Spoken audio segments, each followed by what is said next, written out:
Hello, everyone, and welcome to another episode of Record Club with me, Shawn, your host. And, it's rare, but whenever we can get a piece of artwork behind in that frame, it looks so much cooler than if it was when I use Doc Hollywood, for example. It doesn't look as good. But when you put an album cover like this, which is an actual painting, that's way cooler. So I don't know. I just looked up and saw the screen and thought that looks good. It looks neat. Thank you, Lorde. Okay. Hello, everyone, and welcome to Record Club.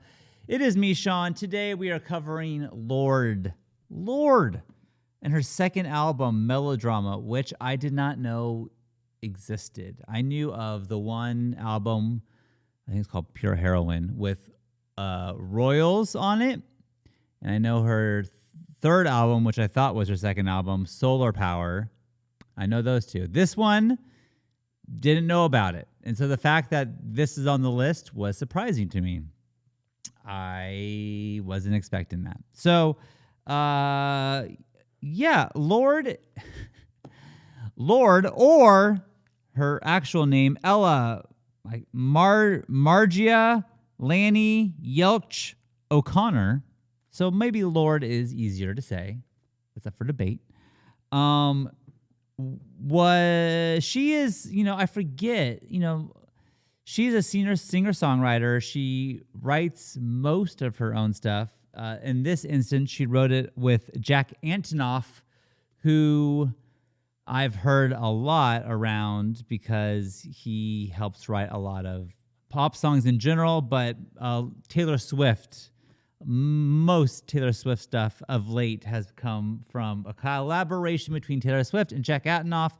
So I've heard of this person a lot. So shout out Jack as well. So Lorde signed with Universal Records or Universal Music Group at 12 years old. How crazy is that? How did that happen? That's wild. So, when that first song, when Royals came out, she was what? She must have been super young. I think she was born in 96. Royals came out in... What would that be? I actually don't know when Royals came out, but I'm assuming it was 14, maybe. So she was 18, maybe, when. That's crazy. She wrote this album. She started writing it back in 2013. So I'm assuming actually that her first album must have come out well before that. So who knows how old she was when that came out? 16, maybe. This one took a little bit longer, and she wrote this album after going through a breakup. So she said she had her first breakup and felt sad and wanted to write her album about that, and also in a poppy way. So here's the thing with this album and with me is that the first time I listened to it, I didn't really care for it at all. I didn't really like it.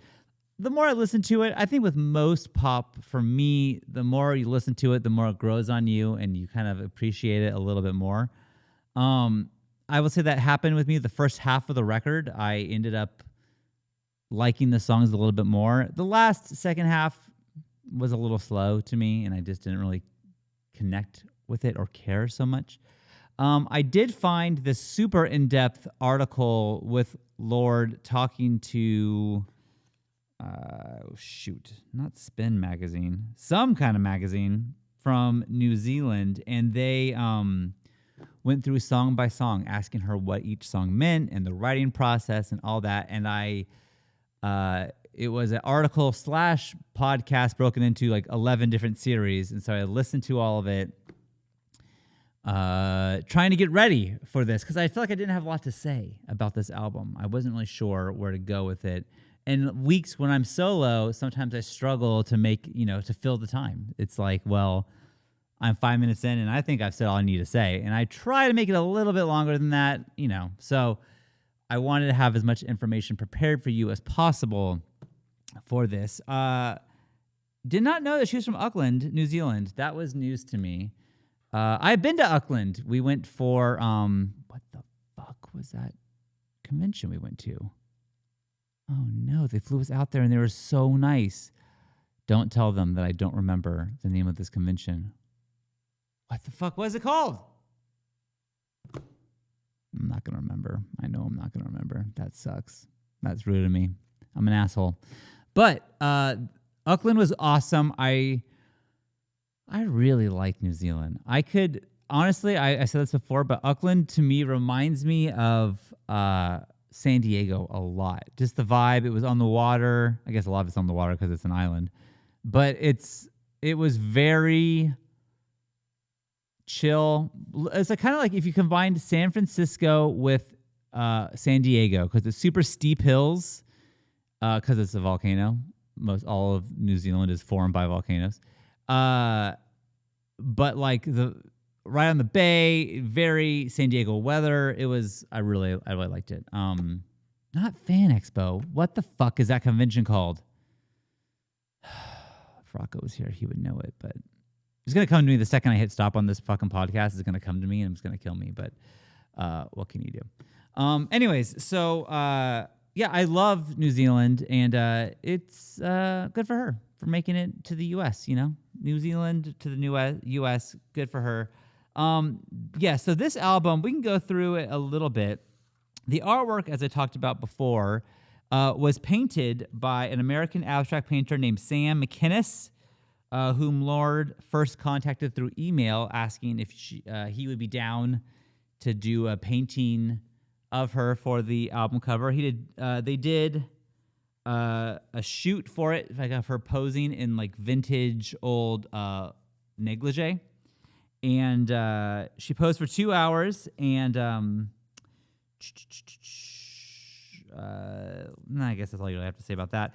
Took him, I think, 6 months. He painted 2 versions, as I said, and this one was a little bluer, moodier, and she decided to go with that one. I like how it doesn't say the name of the album or her name on the front cover. I always like it when it's just a piece of art. That's kind of cool. So that I like. Okay, let's go through the songs and talk about what they mean, what's going on. Did we like it? Did we not? I don't know. When I get to these newer albums, when I got to Casey Musgraves, which I think came out the same year, I was very surprised by my final feelings on that album. I was not prepared to like it so much. No offense to Casey Musgraves. This one I didn't like as much as Casey Musgraves, and I'm just comparing them because they're both pop. But really, there's nothing else that's very similar to these two albums at all. Okay, so the opening track is a song called Green Light. This was the first single on the album. It was a hit, although again, I've never heard any of these songs. Like, where was I? Usually, honestly, it's like my kids who find these pop songs, and I guess they just didn't care about this album. So they did like her other album, Solar Power, the one that came out recently. And actually, we're going to pause. Forgive me. We're going to be all over the place this episode.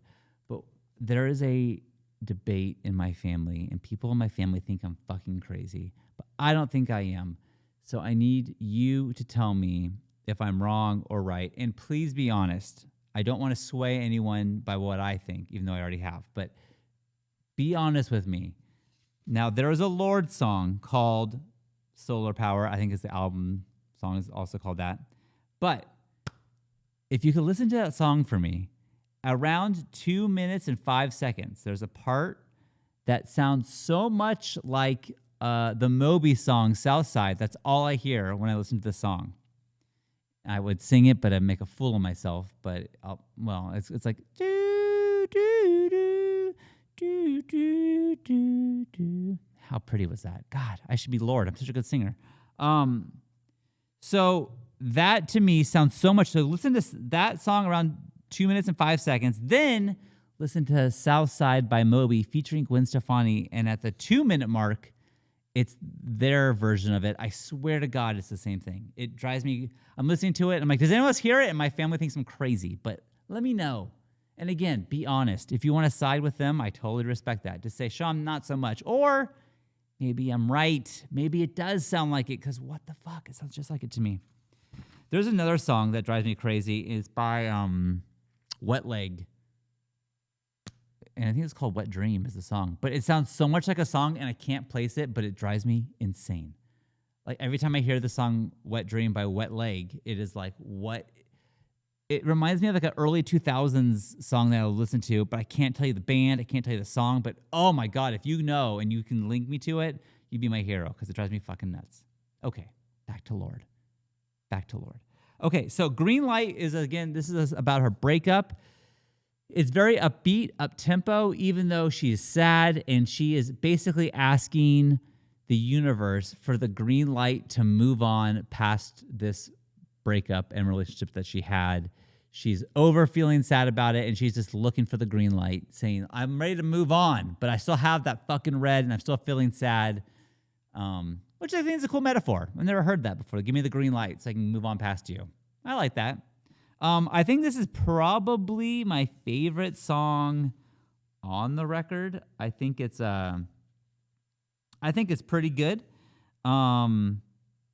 And, great news. I think she has since moved on. So she has, in real life, gotten the green light. So shouts out, Lorde. Good job on that. The next song, Sober, I think it's on the very back. Where do I have that? My notes on that. Yeah. Okay. I like the horns. I like it when you can add a weird instrument. Like, it's when pop music can add something different to it, having a synthesizer or whatever is, normal. But when you can add like horns, like, okay, that's different. Well, it's okay. It's a good song. I think the song or the album starts pretty good. It, maybe doesn't end as strong for me. It kind of ends more on a down note. I think it's because she's still sad. A lot of people also thought, because since the first single on the album was Greenlight, that would all be upbeat like this. And it really wasn't. So I think that they were all a little surprised. I say they, the people, I guess, her fans, when this came out. Homemade Dynamite. I think, according to what I wrote down from listening to her being interviewed about it, it's a party song, and I think it's about like homemade like drinks or like homemade like alcohol. That's what I think she was saying. It was a little confusing, a little bit, but I like the song. It's a good party song. It's pretty straightforward. Nothing crazy happens in it. It's just a pop song, but it's good. It's a good song. The Louvre, kind of boring, a little bit boring. Oh, I should also say that Homemade Dynamite was the only song on the album not co-written by Jack Antonoff. He was not involved in this one. Someone named Tove Lo. I don't know who she is, but she wrote this song with her. I think they wrote the song that night or something like that. Liability, it's okay. That's the next song. It's slower. And this, I think, was the second single, and everyone was like, well, we thought this is slower than Greenlight, so I'm not sure what this is. So they changed expectations for what the album was going to be. Now, the next song, Hard Feelings / Loveless. 2 songs in one. I think she said she was inspired by Phil Collins' Coming in the Air Tonight. I think that's what it was. And I think that's also why there's elements of industrial noise, electronica genres. Antonoff said it's one of his proudest moments producing this album because the synth at the end of the song sounds like metal metal bending, which it does. It's weird. It's boom, boom. It's like offbeat and it's off tone. It's weird. It's a weird song, honestly. Yeah, I don't know. I first time I heard it, I was like, what the fuck? Like, it was super bizarre, but I guess, they wanted to make it memorable, and it was. It's a 6-minute song, but it's really 2 songs, because it's like, you can tell in the middle, like, just changes. So it's interesting. Weird move. Not really sure. The next song is Sober 2, parentheses, Melodrama.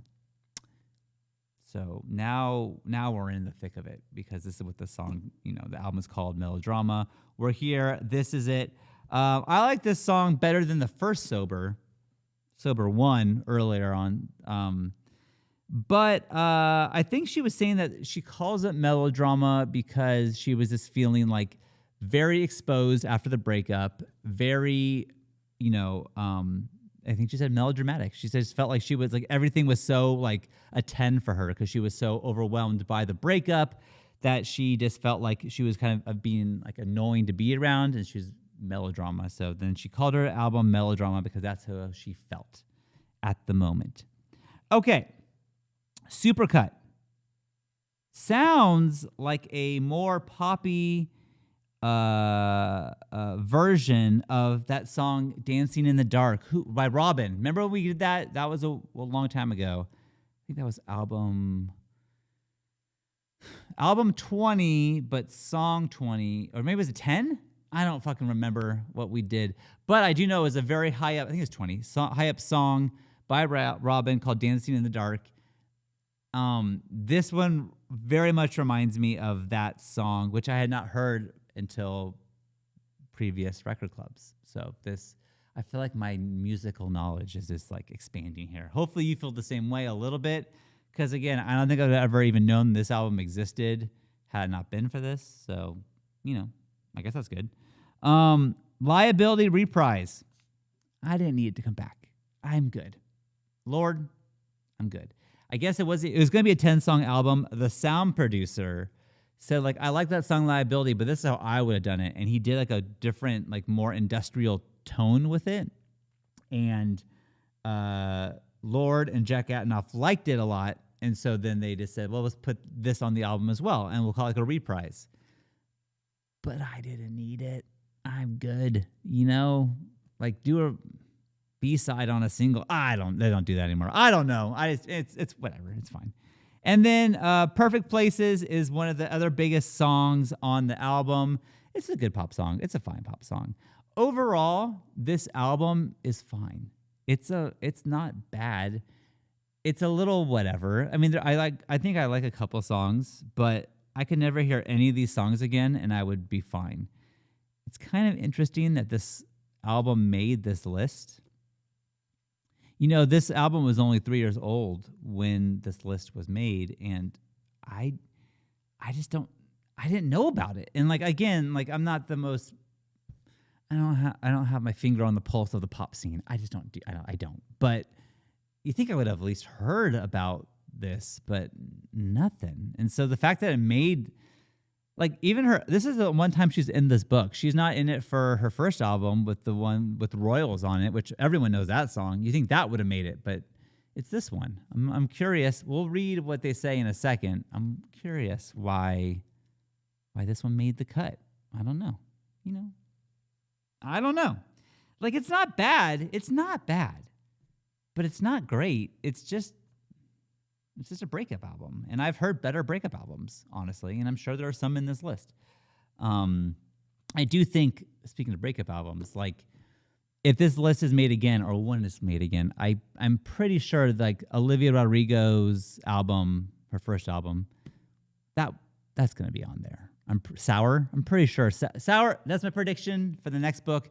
Sour by Olivia Rodrigo, another breakup album, will make it on here.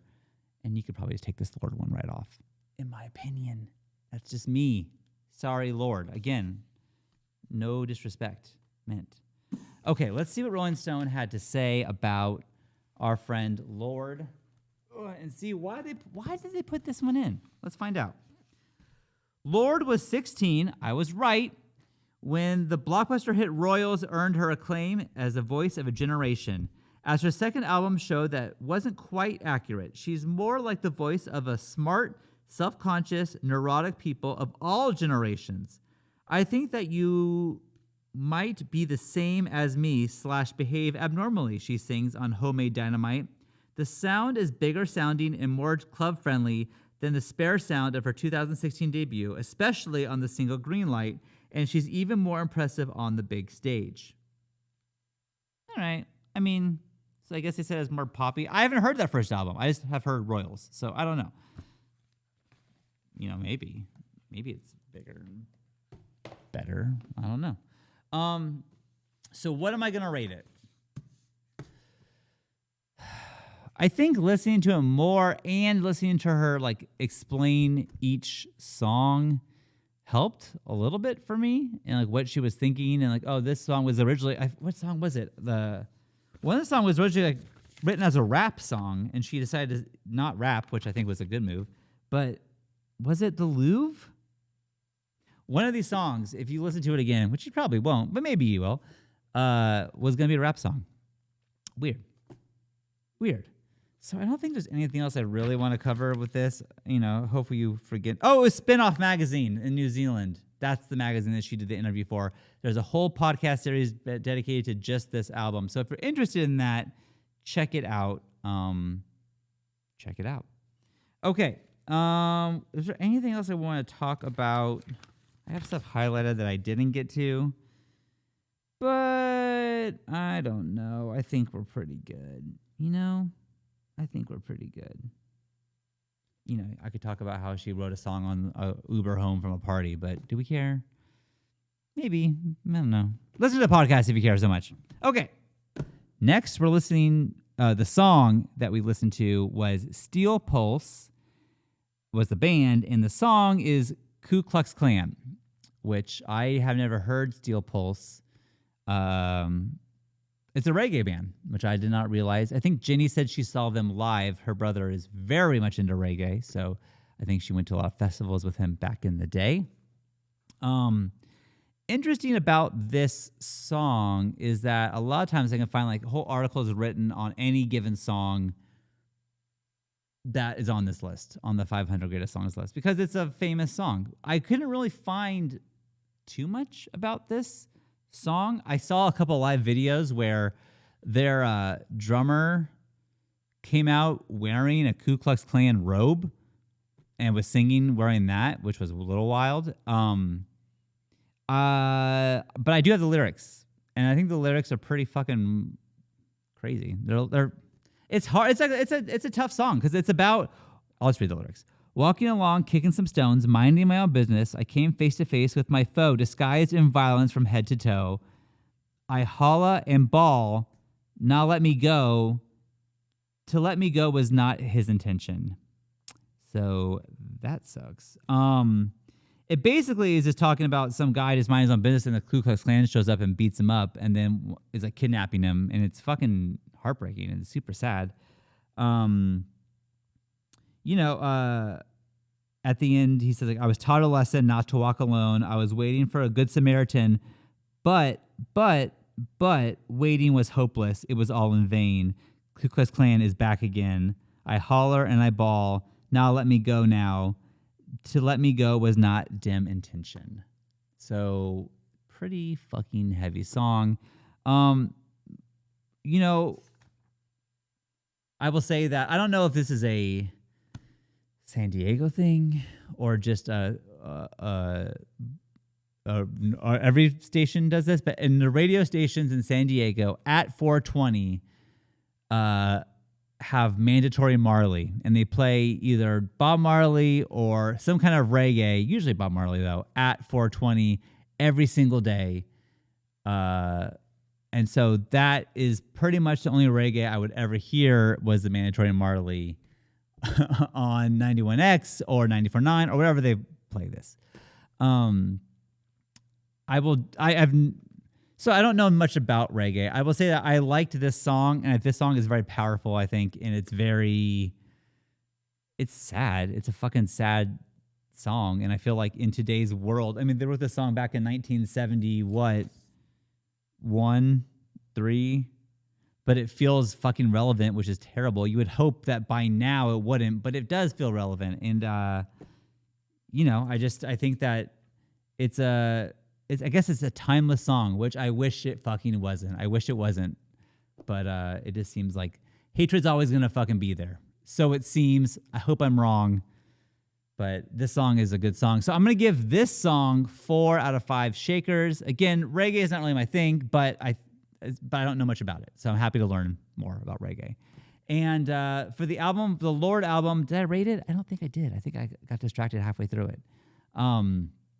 I'm going to rate it.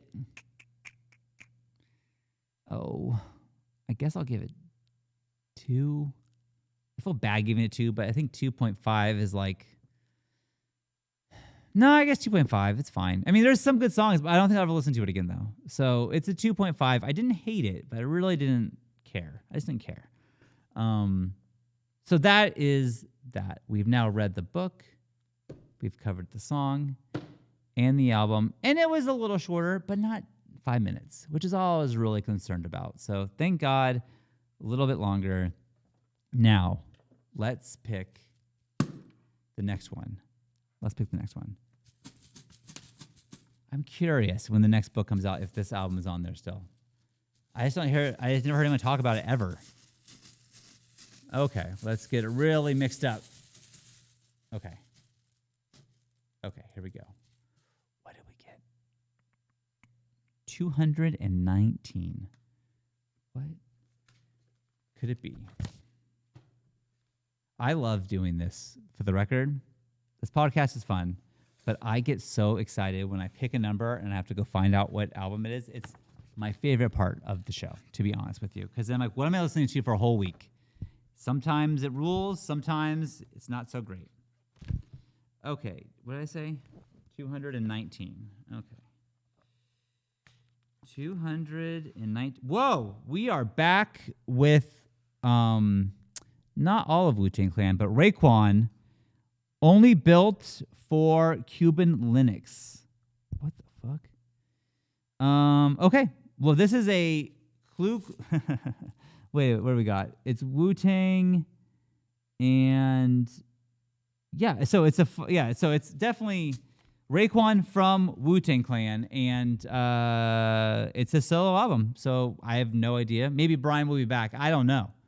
Maybe he knows this album. I definitely don't know it. So we'll check it out. 219 is that. And then for the song, what do we got for 219? 219. We are going to listen to, Free Fallin' by Tom Petty. Now, we've all heard that song, I'm sure. Easy peasy. Okay. So, everyone, listen to Only Built for Cuban Linux by Raekwon, and listen to Tom Petty's Free Fallin'. And we'll see you next week. And maybe we'll have a guest. Maybe it will be Brian. What was the name of that convention? Oh, it's killing me. Not Fan Expo. What the fuck is it? You know what? I can't end in good faith. They sent me to their fucking convention. I can't in good faith just end it here without saying what it was. New Zealand convention. Let's see. Armageddon Expo. It was Armageddon Expo. Shouts out. Sorry, I couldn't remember. I'm so sorry. All right, everyone. See you next week. Listen to Raekwon. Goodbye.